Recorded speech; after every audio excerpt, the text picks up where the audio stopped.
रेशी हेही नगरसेवक आहेत। मी ज्यांचा नामोल्लेख करतोय आज सुरेश जेतलिया साहेबांच्या पक्षप्रवेशाच्या निमित्तानं उपस्थित असणारे राष्ट्रवादी काँग्रेस पक्षाचे प्रांताध्यक्ष खासदार सुनील तटकरेजी, विधिमंडळातील माझे सहकारी आमदार प्रतापराव चिखलीकर, आमदार विक्रम काळे, आमदार सतीश चव्हाण, आमदार राजेश विटेकर, आमदार मनोज कायंदे, माजी आमदार आणि जिल्ह्याचे जिल्हाध्यक्ष अरविंदराव चव्हाण, तसंच शेजारच्या माझ्या बुलढाणा जिल्ह्याचे जिल्हाध्यक्ष नाझीर काझीजी, आमचे माजी विभागीय आयुक्त मधुकरजी अर्दड, रवींद्र तौर, सुरेश नांगरे, आमच्या जिंतूरचे भाऊसाहेब गोरे, संतोष खांडेबराड, संभाजी खंदारे, शकुंतलाताई कदम, खयूम खान पठाण, शाह आलम खान, मिर्झा अनवर बेग, कार्याध्यक्ष चंद्रकांतजी कारके, तसंच उपस्थित असणारे शेतकरीचे नेते राजेंद्र हातोरे पाटील, आबासाहेब विटेकर, माझ्या परभणी जिल्हा, माझा जालना जिल्हा, माझा परतूर मंठा परिसर आणि आजूबाजूच्या भागातून आलेले सर्व राष्ट्रवादी काँग्रेस पक्षाचे सन्माननीय पदाधिकारी, ज्यांनी आज आपल्या सर्वांच्या साक्षीनं राष्ट्रवादी काँग्रेस पक्षामध्ये प्रवेश केला, ते माजी आमदार सुरेश जेतलियाजी, नगराध्यक्ष विमलताई जेतलियाजी, युवा नेते नितीन जेतलिया, इंद्रनील गणवटजी, दत्ताराव बनसोडेजी, बाबाजी गाडगेजी, लक्ष्मण शिंदेजी, अण्णासाहेब खंदारेजी, सिंधुताई पाटील सोळंकेजी, तसंच आता उपस्थित ज्यांनी प्रवेश केला ते सर्व सन्माननीय माजी नगरसेवक, नगरसेविका, अनेक सेलचे प्रमुख, अनेक वेगवेगळ्या संस्थांच्यावर काम करणारे माझे सगळे सहकारी, जमलेले माझे लाडक्या बहिणी, बंधू, पत्रकार मित्र आणि माझ्या तरुण मित्रांनो, खरं तर आज मी जालना जिल्ह्याच्या या पवित्र भूमीमध्ये आज परतूरचे नेते माजी आमदार सुरेश कुमार जेतलिया साहेब आपल्या राष्ट्रवादी काँग्रेस पक्षाच्या परिवारामध्ये सामील होत आहेत। त्यांच्या बरोबर हजारो कार्यकर्ते राष्ट्रवादी काँग्रेस पक्षामध्ये सामील होत आहेत। मी राष्ट्रवादी काँग्रेस पक्षाचा कुटुंब प्रमुख या नात्याने आपल्या सर्वांच्या वतीनं त्यांचं मनापासून स्वागत करतो। सन्माननीय जेतलिया साहेबांना मानणारे, त्यांच्यावर प्रेम करणारे,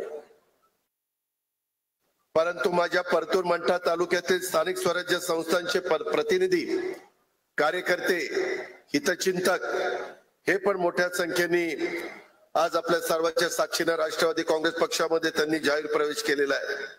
त्या सर्वांचं देखील मी मनापासून स्वागत करतो। त्यांना पुढील वाटचालीच्या करता मी मनापासून शुभेच्छा देखील देतो। आम्ही बेरजेचं राजकारण करतोय, प्रांताध्यक्ष महोदयांनी सांगितलं आणि मी पण तुम्हाला सगळ्यांना सांगतो, हा शिवशाहू फुले आंबेडकरांचा महाराष्ट्र आहे। इथं सर्व जाती धर्माचे लोक, 18 पगड जातीचे 12 बलुतेदार सगळे गुण्या गोविंदांनी राहतात। हे छत्रपती शिवाजी महाराजांच्या पासून चालत आलेली परंपरा आहे, ती आपल्याला पुढे पण टिकवायची आहे। आणि ही टिकवत असताना जातीय सलोखा हा तुमच्या माझ्या राज्यात राहिला पाहिजे, तुमच्या माझ्या जिल्ह्यात राहिला पाहिजे, तुमच्या माझ्या तालुक्यात, गावात देखील राहिला पाहिजे, शहरात देखील राहिला पाहिजे। आधुनिक महाराष्ट्राचे शिल्पकार स्वर्गीय यशवंतराव चव्हाण साहेबांच्या विचारावर काम करणारा हा आपला राष्ट्रवादी काँग्रेस पक्ष आहे। महाराष्ट्राच्या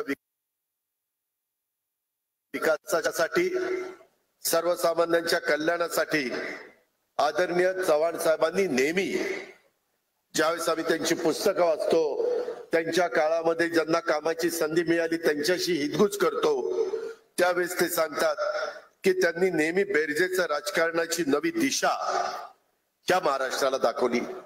सुसंस्कृतपणा कसा असला पाहिजे, विरोधकांशी पण कशा पद्धतीने वागलं पाहिजे, बोललं पाहिजे, आपले काही परंपरा आहे ती कशी आपण जपली पाहिजे. आज काय आपण बघतो, परतूरकरांनो, मंठाकरांनो, जालनाकरांनो, टीव्ही लावल्यानंतर ह्या अमक्याला असं म्हणला, तमक्याला असं म्हणला. अरे एकमेकावर आरोप प्रत्यारोप करून काही इथले रोजीरोटीचे प्रश्न सुटणार आहेत? ह्याच्यातनं काही लोकांना पोटाला काही मिळणार आहे? निव्वळ ब्रेकिंग न्यूज किंवा वेगवेगळ्या पद्धतीनं काहीतरी बातम्या द्यायच्या आणि लोकांच्या मध्ये गैरसमज निर्माण करायचे सूत्रांच्या माहितीनुसार. अरे सूत्र कुठं आहे? कुणीतरी दाखवा ही सूत्र आहे. ते सूत्रांच्या माहितीनुसार का जनतेला चुकीच्या पद्धतीनं बातम्या देण्याचा प्रयत्न करतात? अनेकदा आम्ही देखील बातम्या बघतो, आम्हालाही कळत नाही की हे काय चाललंय. आज मला आपल्याला सगळ्यांना सांगायचंय की अशा पद्धतीच्या बातम्यांवर आपण विश्वास नका. याच्यामध्ये मी आपल्याला सगळ्यांना सांगतो, आदरणीय चव्हाण साहेबांनी दाखवलेल्या दिशेनेच तुम्हाला, मला, राष्ट्रवादी काँग्रेसला, सर्व जणांना पुढे जायचंय. परतूर मंठा विधानसभेचे माजी आमदार सुरेश जथलिया साहेबांच्या सारखा सक्षम लोकसेवेला हे राष्ट्रवादी काँग्रेस पक्षाच्या समोर जोडून घेण्यामागं आमची तीच भूमिका आहे. मी प्रतापराव चिखलीकरांचं मनापासून कौतुक करीन, अभिनंदन करीन की कालच्या विधानसभेच्या निवडणुका झाल्यापासून अनेक कार्यकर्त्यांना वेगवेगळ्या भागातल्या राष्ट्रवादी काँग्रेस पक्षाशी जोडण्याचं काम, पक्षप्रवेश करण्याचं काम, मग तो नांदेड जिल्हा असेल, मराठवाड्यातले इतर जिल्हे असतील, ते त्या ठिकाणी करतायत.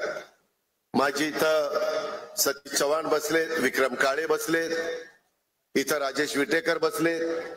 राजेश विटेकर आणि मनोज कायंदे, तुम्हाला नवीन संधी मिळालेली आहे.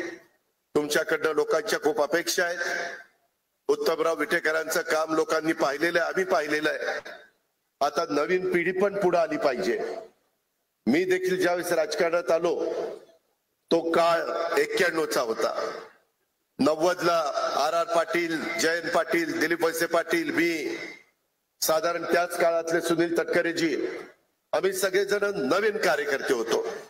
आणि तेव्हापासून महाराष्ट्राच्या जडणघडणीमध्ये पुढे कसं गेलं पाहिजे, मराठवाड्याचे प्रश्न कसे आहेत, विदर्भाचे कसे आहेत, कोकणाचे कसे आहेत, उत्तर महाराष्ट्राचे कसे आहेत, पश्चिम महाराष्ट्राचे कसे आहेत, मुंबई, पुणे, पिंपरी चिंचवड, संभाजीनगर, नाशिक, नागपूर, अमरावती या शहरांचे प्रश्न कसे आहेत, याचा फार बारकाईने आम्ही लोकांनी अभ्यास केलेला आहे. आज आम्ही अधिकारवाढीनं तुमच्या समोर ज्यावेळेस बोलतो त्यावेळेस शेतकऱ्यांच्या प्रश्नाची जाण आम्हाला आहे. कारण मी देखील आजही शेतीवाडी करतो, जरी मी राजकीय जीवनामध्ये असलो तरी. त्याच्यामध्ये गोरगरिबांना काय समस्या आहेत, मधल्या काळामध्ये जसं माझ्या गरीब आया बहिणींना एक काही ना काही मदत व्हावी, त्या सक्षम व्हाव्या, त्यांच्याकरता महिला बचत गट, त्यांच्याकरता वेगवेगळ्या बाबी आपण काढल्या.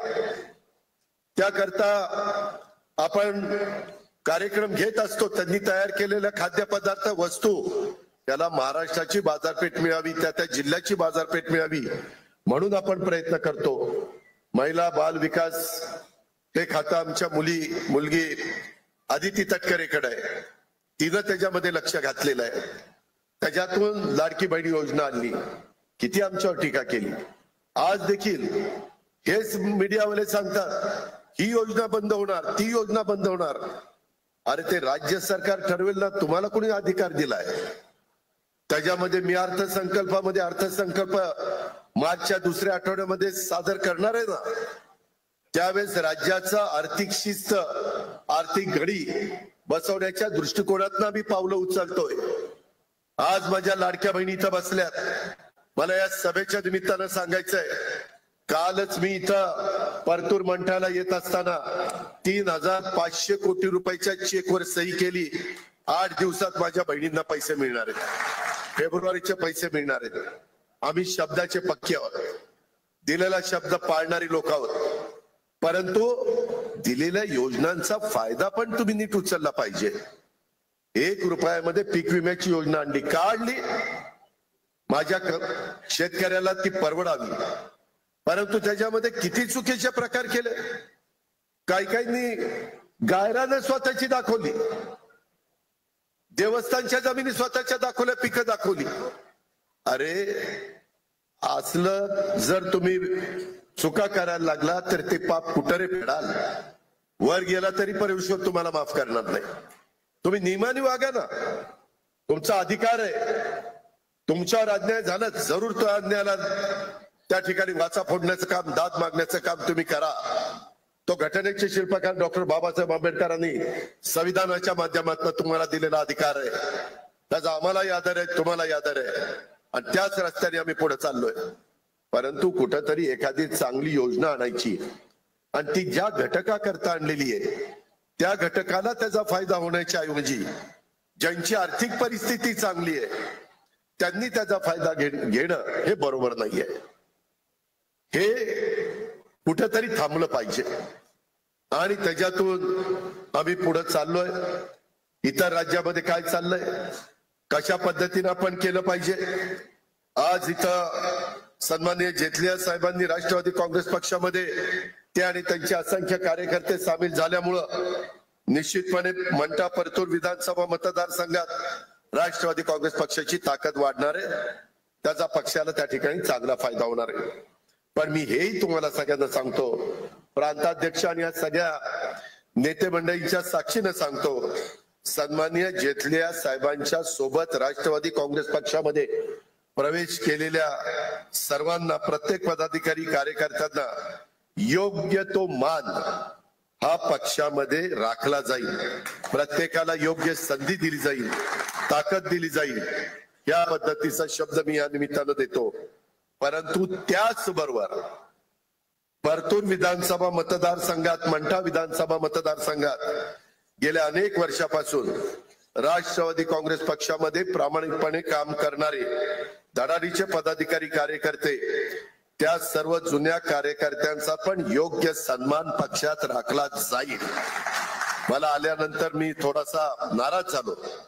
मी राजेश विटेकरला सांगितलेलं होतं की तू खासदार म्हणून इथं उभा होता, तुला कार्यकर्ते माहिती आहे, आणि त्याच्यामुळं जे जुने कार्यकर्ते आहेत, जे पदाधिकारी आहेत, जे सहकारी आहेत, त्यांना सगळ्यांना स्टेजवर खुर्च्या टाकून त्या ठिकाणी बसवा. परंतु काहींना थोडं थांबावं लागलं, त्यांना नाराज व्हावं लागलं, त्यांना थोडंसं ते कमीपणाचं वाटलं. पण त्या कार्यकर्त्यांना मी विश्वास देऊ इच्छितो की ही चूक आत्ता झालेली आहे, पुन्हा ही चूक घडणार नाही. इतर पण ठिकाणी पक्ष प्रवेशाच्या निमित्तानं तशा प्रकारची चूक घडून देणार नाही. त्या जुन्या कार्यकर्त्यांचा पण योग्य सन्मान पक्षामध्ये राखला जाईल.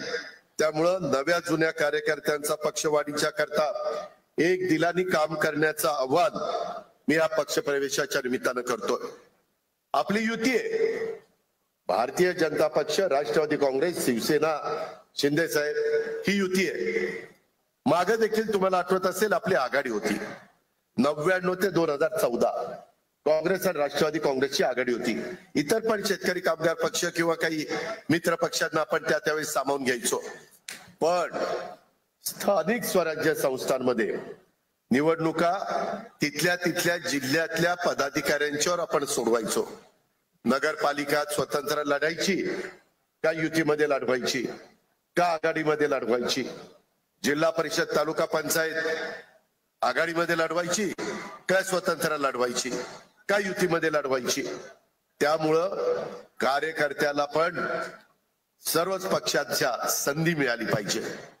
माझी आज विनंती आहे, अरविंदराव, तुम्ही आता इथली जबाबदारी घेतलेली आहे, अध्यक्ष म्हणून काम करताय, चंद्रकांत कारके कार्याध्यक्ष म्हणून काम करताय. मला सगळ्या माझ्या सहकार्यांना सांगायचं आहे की नवा जुना वाद न आणता आता कमी दिवस राहिलेले, सुप्रीम कोर्टात मॅटर आहे, त्याचा निकाल लवकर लागावा म्हणून चांगल्यातले चांगले टॉपचे वकील आम्ही देतो. या फेब्रुवारीमध्ये 3 वर्ष माझ्या महाराष्ट्रातल्या काही जिल्ह्यांच्या जिल्हा परिषद, तालुका पंचायत, नगरपालिकेच्या निवडणुकीला होणार आहे. महानगरपालिकेला किती 3 वर्ष 3 वर्ष नवीन कार्यकर्त्यांना तिथं संधी मिळाली नाहीये. आज 9 वर्ष झाली निवडणूक होऊन. 2017 त्याच्यानंतर 2022 ला व्हायला पाहिजे होती, ते 2025 आलेलं आहे. 8 वर्ष तर पूर्ण झाली. फेब्रुवारी संपला की 9वं वर्ष सुरू. आणि त्यामुळं माझी आपल्याला विनंती आहे की काही तरुण कार्यकर्ते पण पुढे आलेले आहेत, काही महिला भगिनी आलेले आहेत, ज्यांची जनमानसामध्ये चांगल्या प्रकारची प्रतिमा आहे, त्यांना संधी देण्याचं काम आपण सगळ्यांनी या निमित्ताने केलं पाहिजे. आपण ते करू. तुम्हाला मी, आमचे तटकरे साहेब, आम्ही सगळेजण वर जरी काम करत असलो राज्याच्या पातळीवर, तरी देखील बराचसा अधिकार आम्ही जिल्ह्याला आणि तालुक्याला देणार आहे. फक्त अधिकार देत असताना कुणी कुणावर अन्याय करू नये.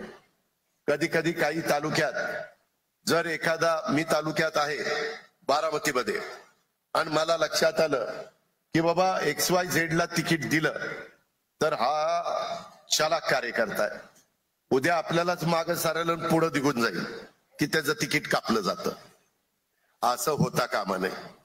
ज्याच्यामध्ये कर्तृत्व आहे, ज्याच्यामध्ये नेतृत्व गुण आहे, ज्याच्यामध्ये संघटना कौशल्य आहे, ज्याच्यामध्ये सगळ्यांना बरोबर घेऊन जाण्याची क्षमता आहे, जो सामाजिक बांधिलकी डोळ्यासमोर ठेवून त्या वॉर्डात किंवा त्या जिल्हा परिषद गटात किंवा गणात पंचायत समितीच्या काम करतोय, त्याला त्या बाबतीमध्ये संधी मिळाली पाहिजे. कदाचित 2 ताकदीचे कार्यकर्ते असतील, 19-20 काय करायचं लक्षात येणार नाही. तिथं आमच्या सारख्याला विचारा. आम्ही पण 5-10 लोकांना विचारून काय करायचं, एकाला थांबावं लागलं तर दुसऱ्याला दुसरीकडे ऍडजस्ट करू.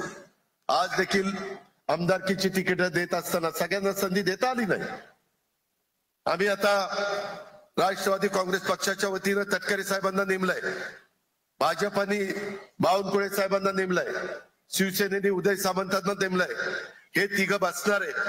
आम्ही त्यांना सांगितलेलं आहे लवकर बसा, महामंडळाचे अध्यक्षपद, सदस्यपद कुठल्या पक्षाने घ्यायची ते ठरवा, म्हणजे कार्यकर्त्याला पण तिथं कामाची संधी मिळते. आता जिल्हाधिकाऱ्यांना पण, विशेष जिल्हाधिकारी दे, जिल्ह्याच्या पालकमंत्र्यांना जिल्हा कार्यकारी अधिकारी हा नेमण्याच्या, विशेष अधिकारी पद नेमण्याच्या करता मुभा दिलेली आहे. तिथंही कार्यकर्त्यांना संधी मिळणार आहे. या प्रकारे आपल्याला पुढे जायचं आहे. मित्रांनो, आपला महाराष्ट्र हा साधू संतांचा महाराष्ट्र आहे. माझी मराठवाड्याची भूमी तर साधू संतांची भूमी म्हणून ओळखली जाते. आणि त्यामुळं महापुरुष आपल्या इथं होऊन गेलेत अनेक. आपण शिवशाहू फुले आंबेडकरांचं नाव घेत असतो. पुण्यश्लोक अहिल्यादेवी होळकर असतील, सावित्रीबाई फुले असतील, राजमाता जिजाऊ असतील, रमाई माता असतील, मौलाना आझाद असतील, अनेकांची नावं आपण त्या ठिकाणी घेत असतो. आपले अण्णाभाऊ साठे असतील, किती लोक मान्यवरांची नावं घेऊ. तशा पद्धतीनं संत सेवालाल महाराज हे देखील अतिशय एक महत्वाची आदरणीय व्यक्ती. त्यांचंही स्थान मोठं. त्यांची आज जयंती आहे. मी त्यांना, संत सेवालाल महाराजांच्या जयंतीच्या निमित्तानं त्यांना विनम्र अशा प्रकारचं अभिवादन करतो. ही आपली मराठी संस्कृती, ही आपली परंपरा आहे. हे आपल्या वर्षानुवर्ष सगळ्यांनी आपल्याला शिकवत आलेलं आहे. आपल्याला पुढेही पुढच्या पिढीला शिकवायचंय. ही गोष्ट देखील आपण विसरून जाता कामा नये. मगाशी बोलत असताना सन्माननीय जेतलिया साहेबांनी, हे केवळ राजकारणी नाहीये तर लोकहितासाठी झटणारा एक लोकसेवक आहे. त्यांच्याबरोबर मला काम करण्याची संधी मिळाली. वैजनाथ आकासाहेब माजी आमदार, त्यांच्याबरोबर पण मला काम करण्याची संधी मिळाली. बबनराव लोणीकर यांच्या बरोबर मी काम करतो. मी 8व्यांदा बारामती विधानसभा मतदारसंघातून निवडून आलो. 8व्यांदा. आणि अलीकडे तर सातत्याने लाखाच्या पुढे मी निवडून येतोय. एवढी जनता त्या बाबतीमध्ये पाठिंबा देते. इतरांनी पण आत्मपरीक्षण करावं की असं का घडतं. तिथं आम्ही काम करतोय. आताच जेटलियांचे चिरंजीव नितीन जेटलिया सांगत होते की त्यांचेही वडील लवकर उठतात, लवकर कामाला सुरुवात करतात, शहर स्वच्छ आहे का नाही बघतात। आज आपण इथं बसलोय, हा 6 एकराचा परिसर, हा जेटलियांच्या स्वतःच्या मालकीचा, परतूर शहरातला। आज याची किंमत काढली तर काही करोड रुपये किंमत होईल। अरे आपण आपल्या सख्या भावाला 6 गुंठे जागा द्यायला भांडणं करतोय, मारामाऱ्या करतोय, कुऱ्हाडी घेऊन त्या ठिकाणी मागे पुढे बघत नाही, बांध एकमेकाचे रेटतायत। आज मनाचा दिलदारपणा, मोठापणा असल्याशिवाय एवढी मोक्याची जागा क्रीडांगणाकरता नगरपालिकेला द्यायची हे येड्या गाबाळ्याचं काम नाही। त्याला दिलदारपणे मन असावं लागतं, मनाचा दिलदार नेता असावा लागतो। तो जेटली यांच्या रूपाने आपल्याला पाहायला मिळालेला आहे। विधानसभेमध्ये देखील माझ्या परतूर मंठा इथल्या जनतेच्या प्रश्नासाठी सातत्याने संघर्ष त्यांनी केला। त्यांची समाजसेवेची बांधिलकी, लोकांशी असलेली नाळ आणि त्यांची प्रामाणिक कार्यपद्धती ही राष्ट्रवादी काँग्रेस पक्षाला नक्कीच बळकटी येण्याच्या करता मदत होणार आहे। सामान्य लोकांच्या मध्ये असणारा या बांधिलकीच्या जोरावर नुकत्याच झालेल्या विधानसभेच्या निवडणुकीमध्ये अपक्ष उभं राहून 56,000 मतं घ्यायची हे काही साधी गोष्ट नाहीये। माग 3 दशकापासून जवळपास परतूर नगर परिषदेचं एक हाती वर्चस्व 91 ते 2004 13 वर्ष ते ह्या शहराचे नगराध्यक्ष म्हणून त्यांनी काम केलं। आता विमलताई त्या ठिकाणी काम करतात। या पद्धतीनं आज या नेत्याची सामान्य लोकांशी घट्ट नाळ असल्याशिवाय कोणत्याही नगर परिषदेवर एखाद्या नेत्याची 30-30 वर्ष एक हाती सत्ता राखणं ही सोपी साधी गोष्ट नाहीये। हे कोणत्या येरा गबाळ्याचं काम नाहीये, हे पण आपण बघा। आणि त्याच्यामुळं केवळ निवडणुकीच्या वेळी लोकांच्या दारामध्ये गेलं म्हणजे मतं मिळत नसतात। त्याच्यामध्ये सर्वसामान्यांच्या सुखदुःखामध्ये तुम्हाला मला कायम सोबत राहाल तरच लोकांचं प्रेम तुमच्या माझ्या वाट्याला येतं। आणि जेटलिया साहेब कायम लोकांच्या कल्याणासाठी झटत आले, त्यामुळे इतके लोक त्यांच्या सोबत आहेत। आज इथं उपस्थित असणारा जनसागर पाहिल्यानंतर लोकांच्या लोकसेवेची खात्री ही आपल्याला पटते। आणि जनतेच्या प्रश्नासाठी लढणारा हा राष्ट्रवादी काँग्रेस पक्ष आहे। 25 वर्ष या पक्षाला झालेली आहे। पुढेही आपल्याला या पक्षा वाढवायचा आहे, पुढे न्यायचा आहे। स्थानिक स्वराज्य संस्थांमध्ये देखील मी इथं बसणाऱ्या मराठवाड्यातल्या सगळ्या 4-5 आमदारांना सांगेल, माझ्या विदर्भाच्या आमदारांना सांगेल, तुम्ही पण वेगवेगळ्या सहकार्यांशी बोला। कार्यकर्त्यांना, नेत्यांना, अनेकांना आपल्या बरोबर यायचंय, त्यांच्याशी संपर्क साधा, त्यांना आपलंच करा। फक्त त्याची जनमानसामध्ये प्रतिमा चांगली असली पाहिजे, त्याच्यावर केसेस नसल्या पाहिजे, त्याला कुठं तडीपार केलेलं नसलं पाहिजे, त्याचे 2 नंबरचे धंदे नसले पाहिजे, नाहीतर त्याला घेऊन आपलं वाटोळच व्हायचं। असलं काही करू नका। 4 कमी असले तरी चालतील, परंतु जीवाला जीव देणारी माणसं आणि माझ्या महिला ह्या आपल्याला त्या ठिकाणी पाहिजेत, भगिनी आपल्याला पाहिजेत, आपल्या लाडक्या बहिणी आपल्याला पाहिजेत। खोट्या नाट्या नरेटिव्हमुळे लोकांच्या लोकसभेच्या निवडणुकीमध्ये आपल्याला अपेक्षित अशा प्रकारचे यश मिळालं नाही। तटकरे साहेब एकटे निवडून आले म्हणून काहीतरी आपली लाज राहिली, परंतु आपण खचलो नाही। मी नेहमी महाराष्ट्रात मध्ये लोकांना सांगत असतो, तुम्हालाही सांगतो, यश आलं म्हणून हुरवून जाऊ नका आणि अपयश आलं म्हणून खचून जाऊ नका। त्यामध्ये अपयश आम्हाला आलं, आम्ही पुन्हा बसलो, पुन्हा एकत्र चर्चा केली। जनसन्मान यात्रेच्या निमित्तानं महाराष्ट्रातले अनेक मतदारसंघ ढवळून काढले आणि जनतेचा विश्वास संपादन करण्याचा प्रयत्न केला। जनता जनार्दन हे सर्वस्व आहे। हे आता कोण म्हणता ना ईव्हीएम मशीनने असं केलं तसं केलं, काय केलं नाही। आता दिल्लीला जे तिथं केजरीवाल पडले ते काय ईव्हीएम मध्ये पडले? काही चुका केल्या, 10 वर्ष लोकांनी संधी दिली आणि त्याच्यामुळे लोकांनी त्यांना पाडलं। पडल्यानंतर आम्ही कबूल केलं ना, आम्ही लोकसभेला कमी पडलो। मला लोकसभेला माझ्या विधानसभा मतदारसंघामध्ये 48,000 मतं कमी पडली। माझ्या पत्नीला रडत बसलो नाही, पुन्हा लोकांच्या दारात गेलो आणि त्याच लोकांनी 1 लाखापेक्षा जास्त मतांनी मला निवडून दिलं। मी तसंच म्हणलो असतो, त्याला माझी बायको पडली 48,000, कस काय माझं व्हायचं, कस काय माझं व्हायचं, कस काय माझं व्हायचं. मग चला देव करूया, इकडं नारळ फोडूया, तिकडं नारळ फोडूया, इकडं काय करूया, तिकडं काय करूया. असं नाही. देव देखील आहे, श्रद्धा आहे. राजेश आत्ताच जाऊन केस कापून आलाय तिरुपतीला, विटेकर. पण नुसतंच देव केला तर निवडून येणार आहे का? नाही. श्रद्धाही ठेवा आणि लोकांचे प्रश्न सोडवा. जोड असली पाहिजे. तशा पद्धतीनं कार्यकर्त्यांनो, मी आपल्याला सगळ्यांना सांगेन की आपण आउटघटकेचं राजकारण करण्याच्या करता आलेलो नाहीये. आपण लॉंग टर्मचं राजकारण करायला आलेलो आहे. आज सोयाबीन जानेवारीमध्ये डिसेंबरला थांबणार होतं खरेदी, ती आम्ही आता जानेवारी एंड पर्यंत वाढवली. अजून वाढवा म्हणून लोक सांगतायत. मगाशी बोलत असताना आपल्या इथं दुधना प्रकल्प आहे, त्या प्रकल्पाच्या मुळे काही प्रमाणामध्ये आपलं क्षेत्र ओलिता खाली आलंय. आपल्या जालना जिल्ह्यामध्ये प्रचंड ऊस आहे. आता मी शिवाजीराव जाधवांच्या कारखान्यावर उतरलेलो होतं, कारण तिथं हेलिपॅड होतं आणि तिथं मला कार्यकर्ते भेटले. ते म्हणत होते, दादा पुढच्या वर्षी तर खूप ऊस आहे, कारखान्याची कॅपॅसिटी वाढवा. शिवाजीराव जाधवांनी आता तुमचा पूर्वीचा बागेश्वरी तो 5,000 चालला, मी आजच तासभर तिथं घालवला. आता त्यांनी मुक्ताईनगरचा कारखाना इथं आणतायत, तो साधारण 4,500 ते चालवतायत पुढच्या वर्षी. कारण तिकडे ऊसच नाही, काही ठिकाणी ऊस नाही आणि कारखाने काढलेत. मग त्याच्यामध्ये काय कुसळ घालता का? यायला येण्याचा बाजार आहे. त्याच्यामध्ये ऊस असेल तिथं कारखाने काढा ना आणि चांगले चालवा ना. आज इथं एवढा ऊस आहे, आज कारखाने आहेत, अजून काही कॅपॅसिटी वाढवायला आपण परवानगी देतोय. डिस्लरी ज्यांना काढायची, माझ्याकडेच एक्साईज खातं आहे. मला ते आत्ताच सांगत होते की दादा आमचं प्रकरण बरेच दिवस पडलं होतं, कुणी मंजूरच केलं नाही. मी आल्या सगळ्यांची प्रकरण मंजूर करून टाकली. कारण उद्या डिस्लरी झाली की ज्यूस टू इथेनॉल होणार आहे. इथेनॉल झालं तर माझ्या शेतकऱ्याला का भाव मिळणार आहे, त्याच्या कष्टाचं चीज होणार आहे.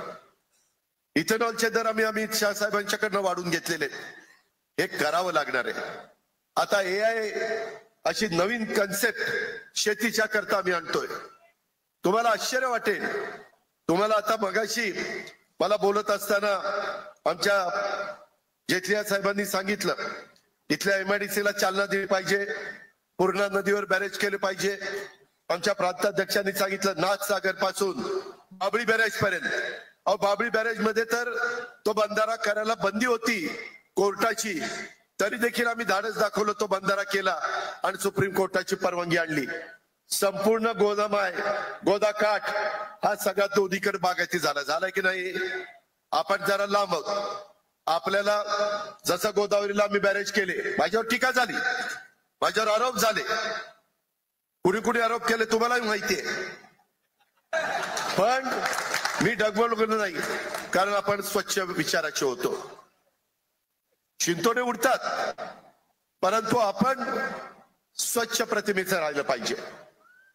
त्यामध्ये जसं गोदावरी नदीवर बॅरेज केले म्हणून माझा गोदाकाठ आज हिरवागार, तिकडेही ऊसाचं क्षेत्र, इकडं ऊसाचं क्षेत्र, वेगवेगळ्या प्रकारच्या बागा हे आपल्याला बघायला मिळतात.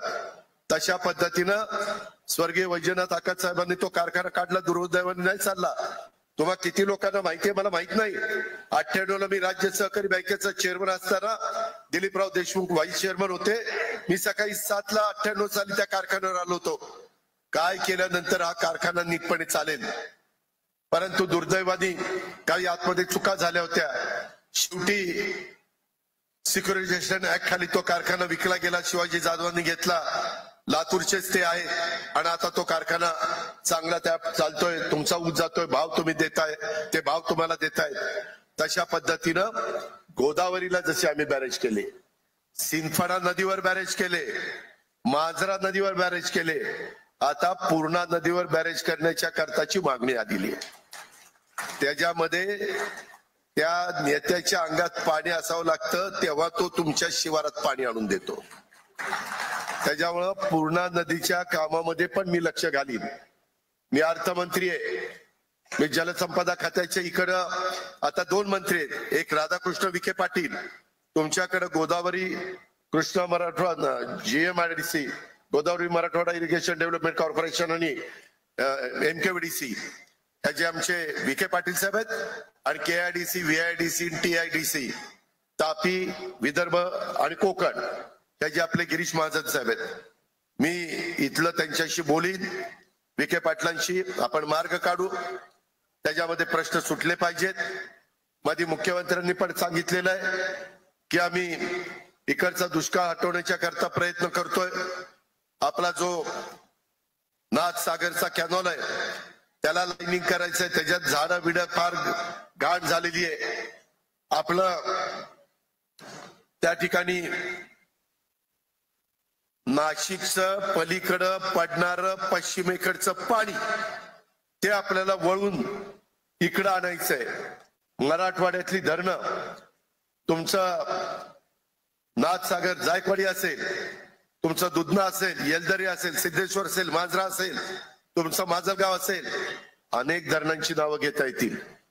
ह्या धरणांमध्ये पाणी कमी पडतंय. आमचं तिथलं निळवंडे भरतंय, मुळेला कधी कधी अडचण येते, पण वाद होतो माझ्या नगर जिल्हा आणि खालचा मराठवाडा जिल्हा. त्याच्याकरता इकडची जी काही भांडी आहे, ही धरणं म्हणजे मोठीच्या मोठी भांडी आहे, ती भांडी भरण्याच्या करता तिकडं पश्चिमेकडे पडणारं पाणी समुद्राला जातं, ते इकडं वळवतोय. काही ठिकाणी वळवलंय. नाशिक जिल्ह्यामध्ये येवला मतदारसंघात आमच्या भुजबळ साहेबांच्या तिथं ते पाणी आलंय. अजूनही आपण ते पाणी वळवतोय जेणेकरून आपल्या इथं यंदा नाथसागरला पाणी बरं आहे, परंतु दरवर्षी धरणं भरली पाहिजे. कधी कधी प्यायला पाणी नसतं आपल्याला. एक काळ मला आठवतोय, लातूरला रेल्वेच्या वॅगननी आम्ही पाणी, टँकरने पाणी आणलं, रेल्वेने. ही अवस्था कधी कधी आपली निर्माण झालेली आहे आणि म्हणून ह्याच्यातनं बरंच काही शिकायचं असतं. त्या पद्धतीनं आपण ते करूया. तुम्ही काही काळजी करू नका. राष्ट्रवादी काँग्रेस पक्षाची नवी तरुण पिढी आपलं सण करण्याची प्रयत्न करा. युवती आपल्या बरोबर कशा येतील हा प्रयत्न करा. जुने अनुभवी माणसं जे सर्व धर्म समभाव अशा विचाराचे आहेत, त्यांना म्हणाव की तुम्ही आमच्या बरोबर त्या ठिकाणी या. या पद्धतीनं आपण पुढे जाऊया. भारतीय जनता पक्ष वरिष्ठ पदावर आमचं देवेंद्रजींचं, तटकरेंचं, आमच्या बावनकुळेंचं, एकनाथराव शिंदे साहेबांचं ठरेल स्थानिक स्वराज्य संस्थांमध्ये काम करायचं. पण प्रत्येकाला जसं काँग्रेसच्या बरोबर आघाडी असताना काँग्रेसला काँग्रेसचा पक्ष वाढवण्याचा अधिकार होता, राष्ट्रवादीला राष्ट्रवादी वाढवण्याचा अधिकार होता, तसा आताही तिन्ही पक्षांना त्यांचा त्यांचा पक्ष वाढवण्याचा अधिकार आहे. आज युतीमध्ये आम्ही काम करतोय. सरकारमध्ये कुठेही मतभेद होणार नाही. राज्याचं हित ज्याच्यामध्ये असेल, राज्याच्या जनतेचं भलं ज्या प्रश्नांमध्ये असेल, ते प्रश्न आम्ही अग्रक्रमाने त्या ठिकाणी सोडू. केंद्र सरकार आपल्या विचाराचं आहे. केंद्रामधनं निधी आणू. यंदा 1.25 ते 1.5 लाख कोटी रुपये केंद्राने बिनव्याजी 50 वर्षाच्या परतफेडीनं देशाकरता ठेवलेले. त्याच्यातला जास्तीत जास्त पैसा बिनव्याजी कसा आपल्याला आणता येईल याकरता देवेंद्रजी, एकनाथराव, मी प्रयत्न करतोय. त्याच्यातून कसा मनरेगाचा जास्तीचा पैसा आणता येईल, वेगवेगळ्या केंद्राच्या योजनेचा जास्तीत जास्त निधी हा माझ्या राज्याला चांद्यापासून बांध्यापर्यंत कसा आणता येईल आणि मग त्याला आपल्या राज्य सरकारची जोड, अशा पद्धतीनं विकास होत असतो. कामं दर्जेदार झाली पाहिजेत. परवा मी कुठल्या कामाला जालन्यामध्ये आलो होतो, अरविंदरावांना आठवत असेल. सकाळीच न सांगता लवकर उठून कलेक्टर ऑफिसला गेलो. अरे अरे अरे काय ती कलेक्टर ऑफिस. सर्किट हाऊसला तर मला सांगितलं इकडे थांबूच नका. त्या कुणाच्या गेस्ट हाऊसला होतो मी, मैकोच्या गेस्ट हाऊसला. मी म्हटलं का रे इथं मला उतरवलं. म्हणले दादा तिथं एवढे मोठे डास आहेत, इतकी घाण आहे, इतकी घाण आहे. अरे म्हणलं साफ करायला काय आम्ही यायचं का झाडू पत्ता घेऊन. इथल्या नेतृत्वाला लक्ष द्यायला नको. आम्ही बारकाईने लक्ष देतो, आम्ही निधी देऊ. मी त्याच दिवशी कलेक्टरला काय झापायचं ते झापलंय. मी चीफ इंजिनियरला सांगितलं, दुसऱ्या दिवशी जाऊन मग काय ते तुम्ही पैसे घेता, तुम्हाला 7वा आता पुढे 8वा वेतन आयोग आम्ही देणार आहे. तुम्हाला माहिती आहे जनतेहो, 7 लाख कोटीचं तुमचं मागचं बजेट होतं. 3.5 लाख कोटी रुपये पगारावर पेन्शनवर आपण खर्च करतो. किती? 3.5 लाख कोटी. मग ज्यांची जबाबदारी आहे त्यांनी जबाबदारी पार पाडायला नको? बाकीच्या ठिकाणी जाऊन बघा कशा इमारती उभ्या राहतात. आता पण मला एअरपोर्टला विमानतळावर उतरल्यानंतर मी हेलिकॉप्टर मध्ये येत असताना बसत असताना तिथं अधिकारी आले, घाटी हॉस्पिटलच्या बद्दल सांगत होते की दादा 500 ते 800 कोटी रुपये द्यावे लागतील, महत्वाचं हॉस्पिटल आहे. मी त्यांना प्रस्ताव पाठवायला सांगितलाय.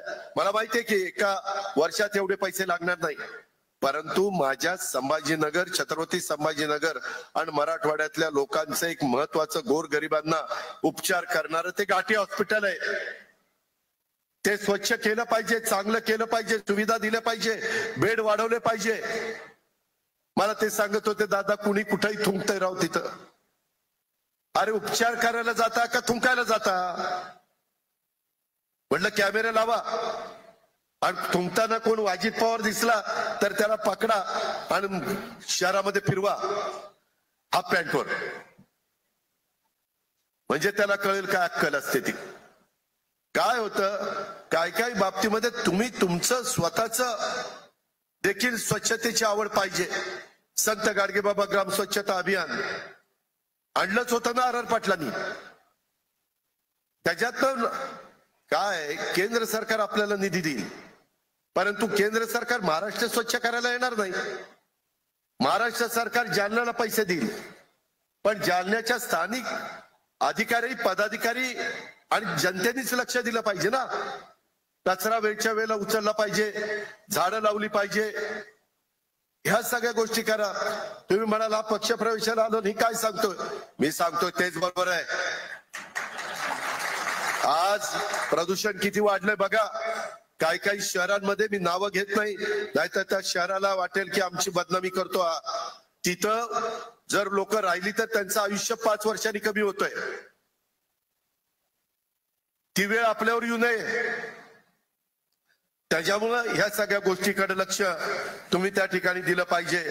अशा प्रकारची माझी आपल्याला सगळ्यांना आव्हान आहे. शिवशाहू फुले आंबेडकरांची विचारधारा, राष्ट्रवादीची स्थापना झाल्यापासून त्या विचारधारेने पक्ष चाललाय. आजही त्याच विचारधारेने चाललाय आणि उद्याही पक्ष त्याच विचारधारेने जाईल, हे देखील माझ्या अल्पसंख्याक समाजाने लक्षात ठेवा.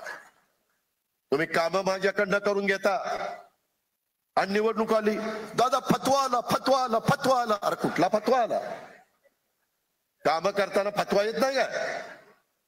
काम करायला अजित पवार, काम करायला सुनील तटकरे, काम करायला राष्ट्रवादी काँग्रेस पक्ष. हे कसं काय चालेल? तुम्ही कुठेतरी आमच्यावर विश्वास ठेवा ना. मी का बोलतोय मोठ्या आवाजात? मी माझ्याकडे करून दाखवलेलं आहे. आता मला काही शिवाजीराव जाधवांच्या कारखान्यावर भेटले, ते म्हणले दादा आम्ही तुमचं ऍग्रिकल्चर कॉलेज बघितलं, तुमचं बारामती बघितलं. काय राव झाग? अरे काय राव झाग, तिथं 6 वाजता जातो, पाणी मारलंय का, ते क्युरिंग झालंय का बघतोय. इथं काय टेंडर काढली की ती बघायलाच जात नाही. काय ते टेंडर काढली की कमिशन घेतोय त्याचं की झालं, संपलं, याचं कामच झालं. काय भागात तर तक्रार आहे, मी तपासणार आहे. मराठवाड्यामध्ये काम न करताच बिल काढतात. पट्टे काम न करता बिल. आणि मी तुम्हाला सांगतो, ज्यांना राष्ट्रवादी काँग्रेस पक्षात काम करायचंय ना, कॉन्ट्रॅक्टरनी माझ्या पक्षात अजिबात काम करू नका. कॉन्ट्रॅक्टरनी कॉन्ट्रॅक्टरचं काम करा, नाहीतर पक्षात यायचं, पद घ्यायचं आणि हीच कॉन्ट्रॅक्टर. आता हीच कॉन्ट्रॅक्टर पदाधिकारी झाल्यावर ते अधिकारी दादा विचार करतो, आता ह्याचं बिल काढू का नको, काढू का नको. नाही काढावं तर ती दम देतो, थांब तुझी बदलीच करतो, तुला गडचिरोलीच दाखवतो. अरे काम करता ही कुठला दमदाटी करतोय? जनतेचा पैसा आहे. अजित पवारच्या बापाच्या घरचा पण पैसा नाही आणि दुसऱ्याही कुठल्या नेत्याच्या बापाच्या घरचा पैसा नाही. हा जनतेचा पैसा आहे. हा सत्कारणी लागला पाहिजे. काय चूक आहे आमची? हे आमचे विचार आहेत. म्हणून आम्ही राष्ट्रवादी काँग्रेस पक्षाच्या विचारांनी पुढे जाण्याचा प्रयत्न करतोय.